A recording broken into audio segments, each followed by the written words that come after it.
நம்ம வீட்டில் காலையில் டிஃபனும் மத்தியானம் சாப்பாடு ரெடி ஆயிடுச்சிங்க. வாங்க என்ன செஞ்சிருக்கேன்னு பார்க்கலாம். இன்னைக்கு சுட சுட இட்லிங்க, ஆவி பறக்க இட்லி இருக்குது.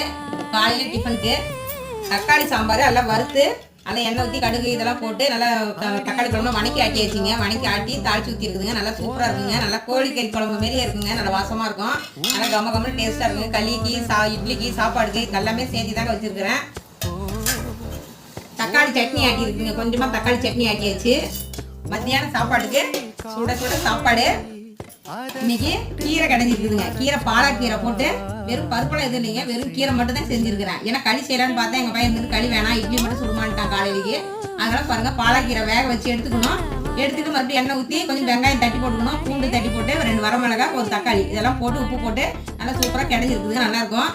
நேற்று வச்ச புளிக்குழம்புங்க, கத்திரிக்காய் புளிக்குழம்பு சூப்பராக இருக்குங்க. நம்ம வீட்டில் காலையில் டிஃபனும் மதியானம் சாப்பாடு ரெடி ஆயிடுச்சுங்க. வாங்க சாப்பிடலாம். அடுத்த வீடியோ